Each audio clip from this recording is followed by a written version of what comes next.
So the gatha, the 7th and 8th, it goes like this.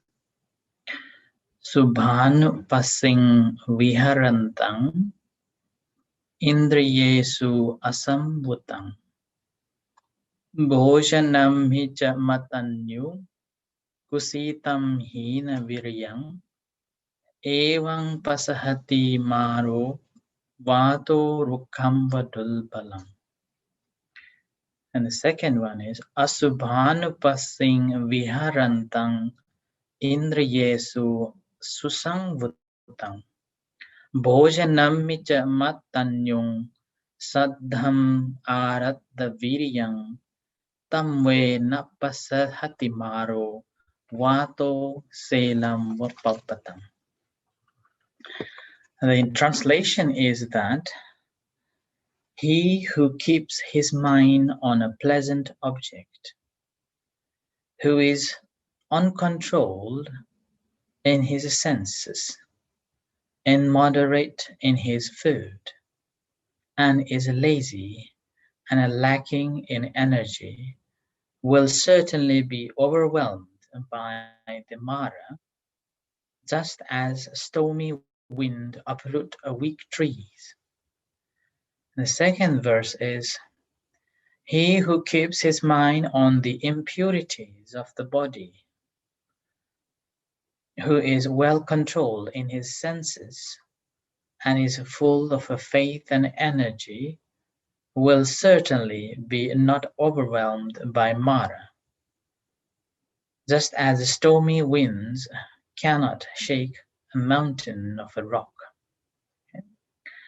So this is basically an instruction that if we are not controlled, now if we haven't tamed our mind and trained our mind by paying attention to the particular object which is pleasing, and pleasing here means according to the temperaments of individual, and then not controlled, and eating too much, not having a moderation in eating, and which also makes us lazy and lethargy and no energy, and those people will be overwhelmed by the Mara.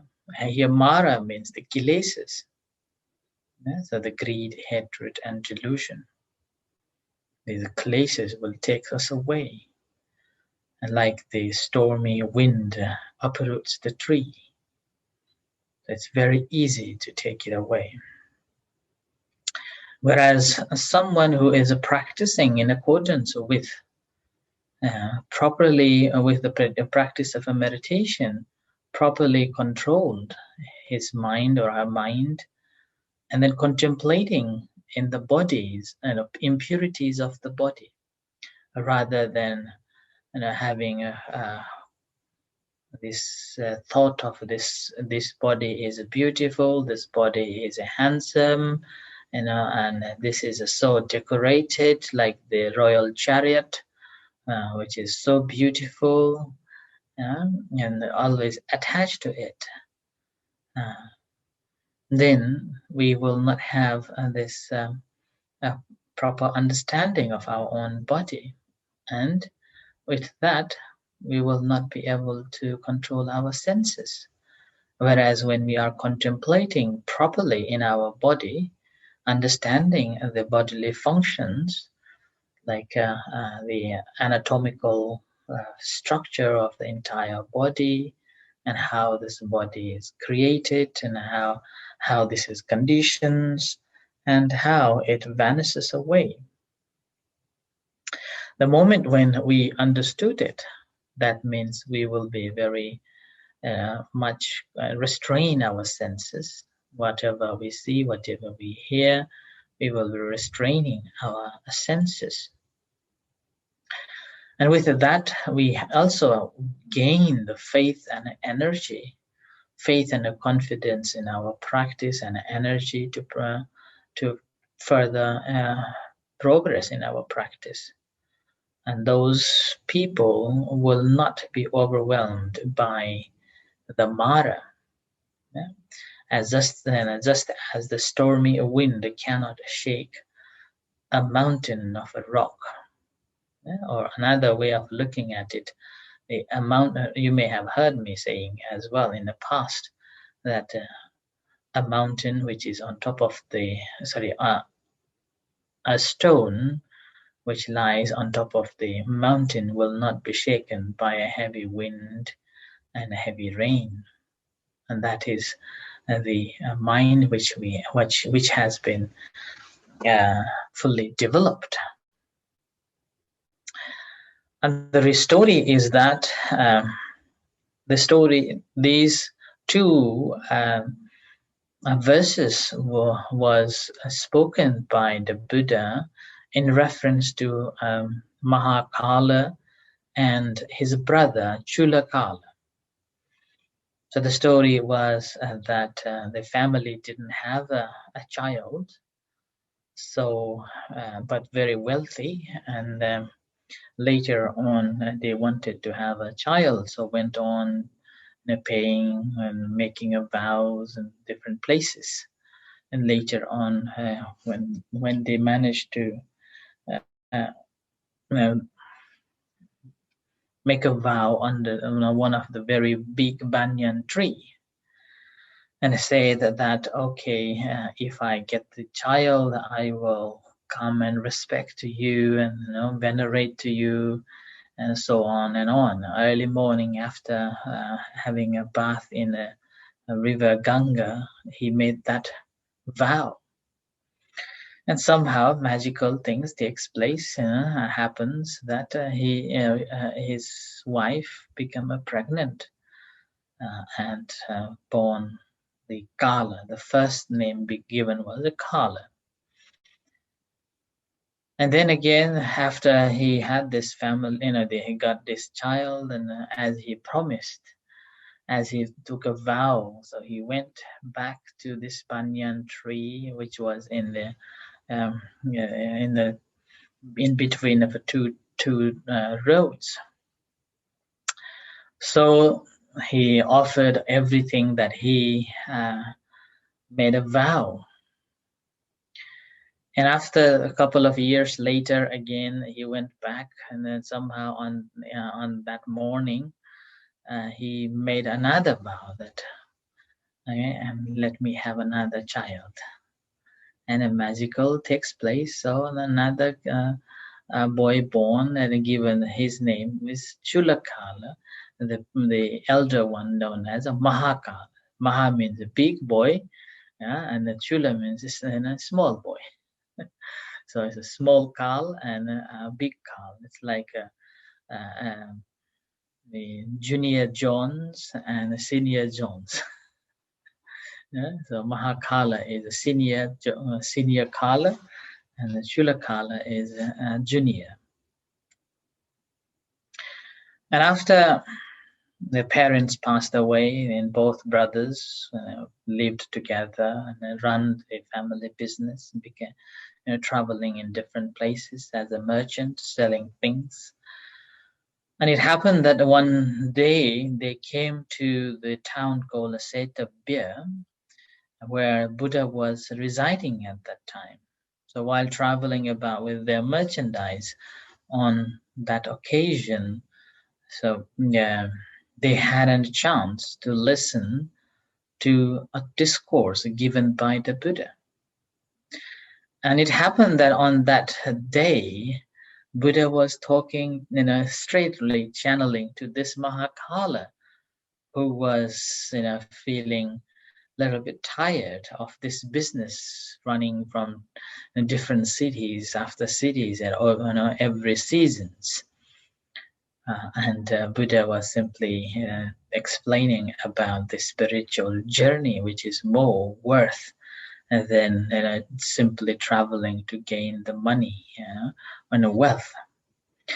On hearing that discourse, he felt very pleased and rejoiced.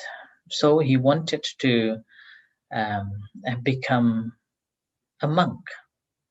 So he went and approached to the Buddha and and spoke with the Buddha that, okay, I want to be a monk. And the Buddha said that, is there anyone that you should go and take a permission from? And he said that, yes, I have my brother who I've been looking after, and I have my wife. Surprisingly, you will hear me saying that the term is called wives, so multiple wives. Okay, many wives. And then the Buddha said, okay, in that case, go and ask permission from your brother and your wives. If they permit you, then you can become a monk. And it happened that wives gave permission to be a monk, and brother also wasn't happy. Mahakala, the senior, simply says to his brother that, okay, take all this money, all this business, now on it's yours. I'm going to be a monk. And his brother said, no, you are like my brother, you are like my brother, you are like my mother, and you are like my father. Ever since we lost our parents, you've been so kind and you've been looking after me. No. But he explained his desire to leave, and Junior couldn't hold him on. So he decided to become a monk. And Junior also decided with the thought that one day I will convert my brother and bring him back home. So he also becomes a monk, just to try to convince Senior to return home. But Mahakala was very serious in his practice. And he went on to live in the cemeteries and practicing this impurities of the body. It's called Sosanika Dutanga. That means he's very serious about impurities. And diligently meditated on the decay and impermanence of the entire life in body. And he finally gained the insight and attained the Arhat. And later, it happened that, including the Buddha and his brother, they came to the same city where their wives and the whole family is there. And first they stayed in the Simsapa near Setabya forest. And in this Simsapa forest, the Buddha also taught a very beautiful, concise teachings as well. He lifted the leaf, he took some leaves in his hands from the Simsapa forest, and then pointed to the venerable monks and saying, monks, between these leaves in my hand and the leaves in this forest, which one is more? And then the monks said that obviously the leaves in this forest is more, which uncountable compared to the leaves that you have in your hand. And the Buddha said that is so, monks. I know this much of leaves on this forest, in this forest, but I taught only handful of these leaves as I have in my hand. So all these teachings that we are learning is just a handful of leaves in his hand. And yet it's so difficult to comprehend, difficult to understand. So, and this is over 2,000 years discussing and practicing only handful of these leaves that he was holding. So that was the teaching also given in the Simsapa forest. And while staying there, the formal wives of Chulakala, the junior, invited the Buddha and his disciples to their house. So junior Junior's wives invited monks and venerable along with the Buddha for the lunch in their house. And the Chulakala, the junior, didn't have that much energy or faith in the practice from the beginning anyway. So he said, he took a permission from his brother and the Buddha, saying that, okay, I will go to house first and arranging for the preparation for the arrival of the Buddha along with the venerable monks.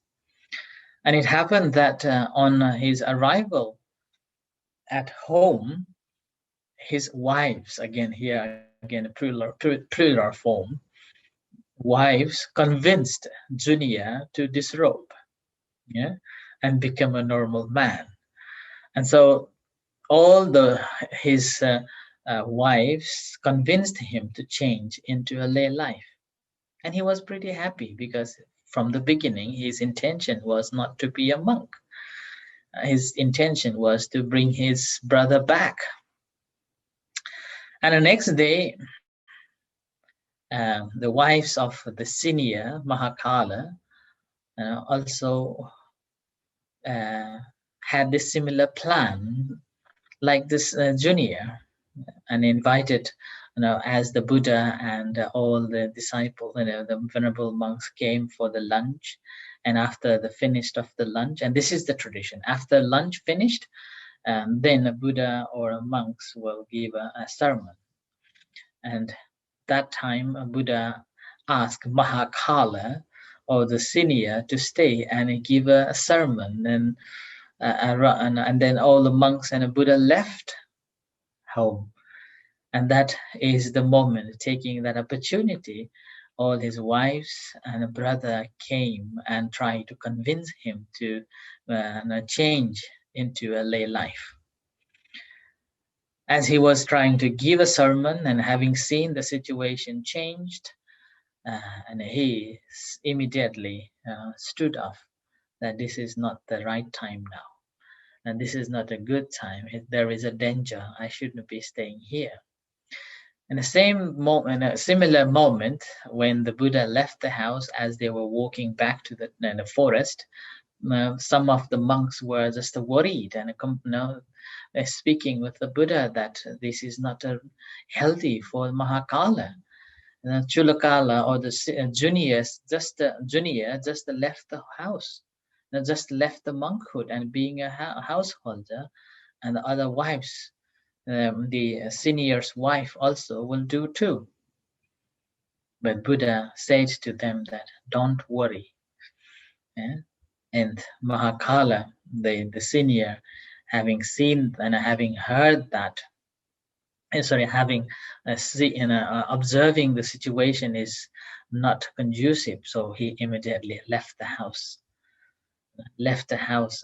But the story says that he used his magic, supernormal power, went through the air. So he flew away from the house straight to the foot of the Buddha and paid respect to the Buddha. And on that occasion, that's why the Buddha said that someone who is not trained properly, it's very easy to uproot like the tree, but someone who is well trained will not be destroyed by the Mara, the greed, hatred, and delusion. And so that is the story of this Chulakala and Mahakala, and the senior Mahakala and junior Mahakala, the verse number 7 and 8. Okay, so I end here, and then we'll have a discussion, and any questions or answers we can have. But for first,